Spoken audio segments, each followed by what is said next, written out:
Hi and welcome. You're listening to the X22 Report. My name is Dave and this is episode 1206A, and today's date is February 16th, 2017, and the title of the episode is Greek Bank Runs Begin Again, Bankers Go on Alert.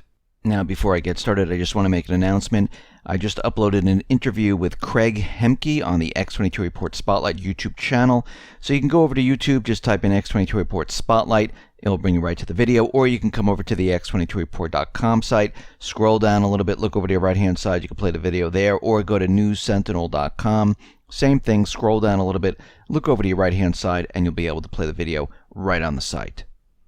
Let's get into the economic collapse financial news. Now, out in Greece, we see things, well, they're not going very well out there. There have been delays in talks between Greece and its lenders, and it's brought back the ghost of Grexit. And people in this country are looking at the situation, and they can see that there's a huge disagreement between the International Monetary Fund and the European lenders. And Grexit bombshells, well, they're flying around. Greece is not accepting additional austerity measures.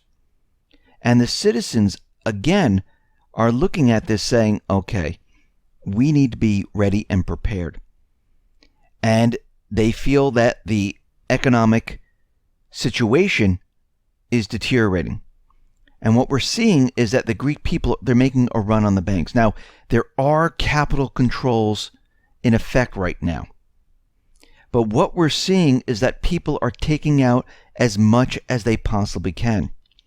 2.5 billion euros left Greek banks in the last 45 days. And despite the capital controls that allow Greeks to withdraw a maximum of 1,800 euros per month, it looks like people are continually taking their currency. They don't trust the banks because they're afraid that there are going to be more capital controls or a bail-in. And you can see that a lot of these individuals, well, they're getting very nervous and they're taking the currency and they're placing their currency in their homes, safes, bank lockers, any place but the banking system. And what we're seeing is that 80% of this amount, that is about 36 billion euros, well, they're kept outside of the bank in these homes.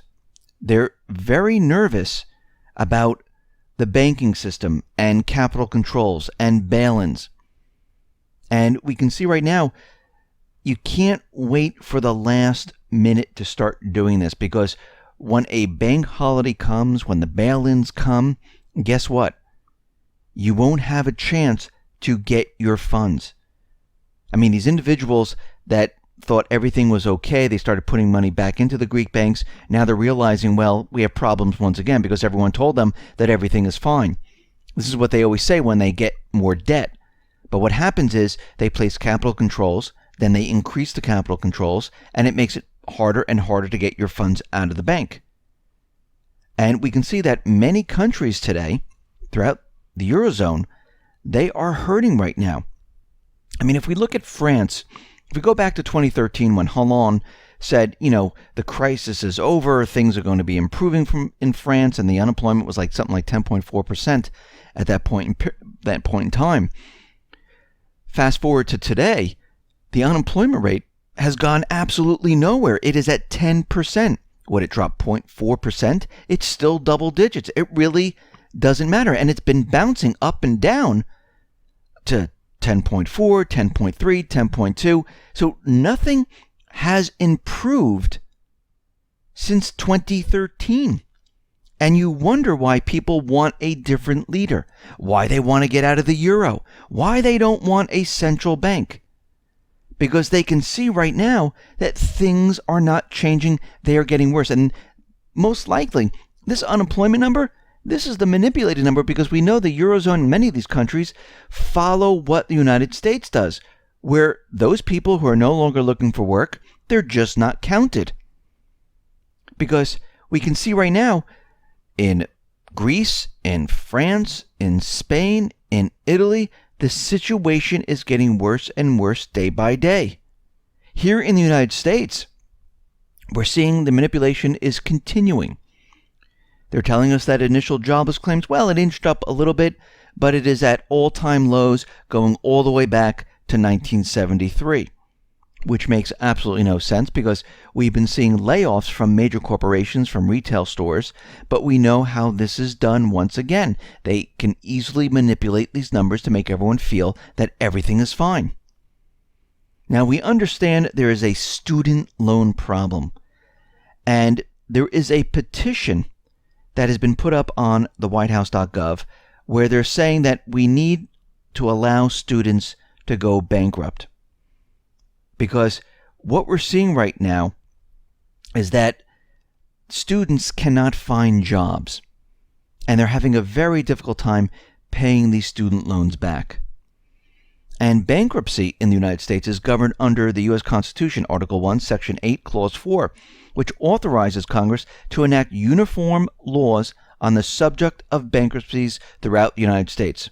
Now, they excluded student loans, which is ridiculous, because when you look at this, you can see that this is the only loan that you cannot declare bankruptcy on. You cannot discharge the student loans in bankruptcy. So this is a major problem. The question is, why is this? Why did they decide to do this? Well, if we got to go back to the Clinton administration, and what they did back then in October 7th, 1998, Clinton signed the Higher Education Amendment, which provided federal funding for education loans at a reduced rate of interest. However, he sneaked in two specific changes regarding the collection of student loans that was like a gift to the banks, where they were guaranteed that they had to be paid back, because they knew that if they declared bankruptcy and all this was discharged, the bankers would lose out. So this was a gift to the banking community.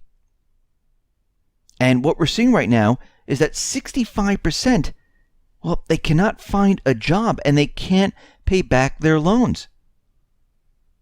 And I know they made different type of repayment schedules, but when you're working part-time jobs or you can't find a job at all and you don't have the funds coming in, it doesn't matter what the repayment schedule is like. It's very, very difficult to survive.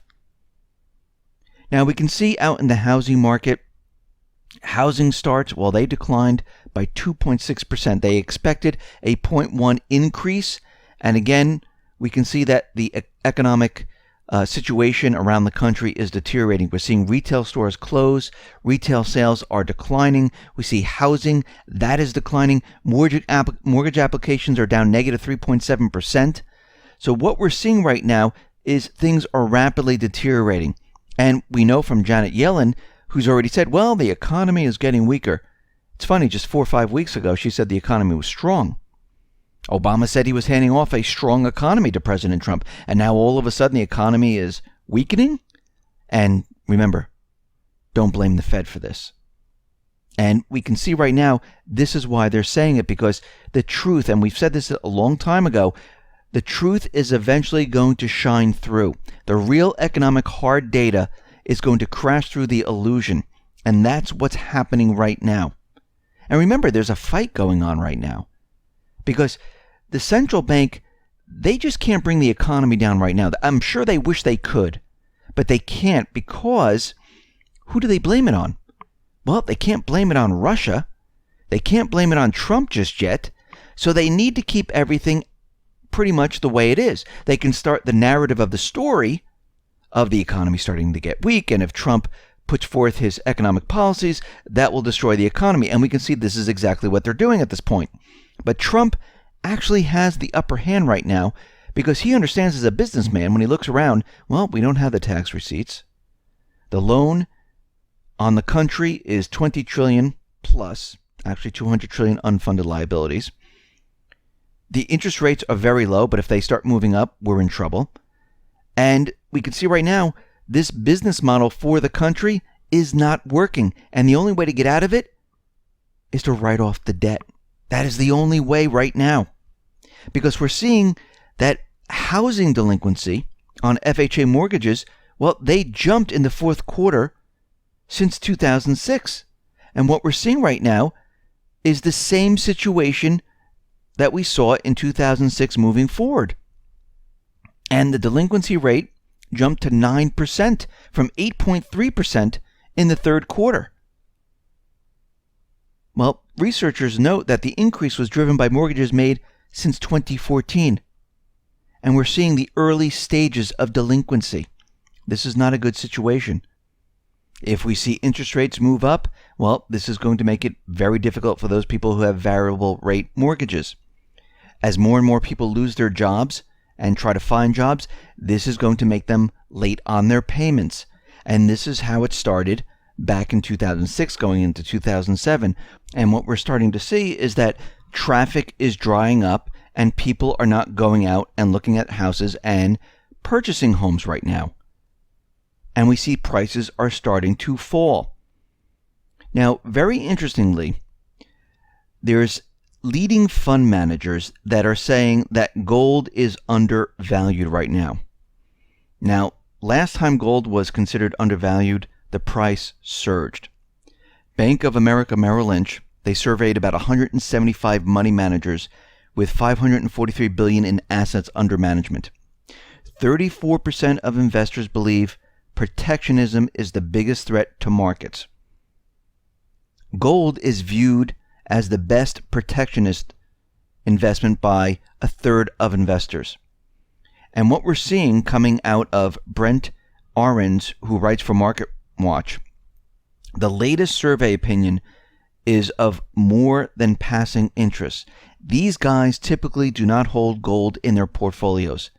Indeed, to buy some, most of them will have to go through investment committees, which takes weeks or months. But if they are interested, they stay interested. They'll presumably drive more demand for gold as an investment in the months ahead.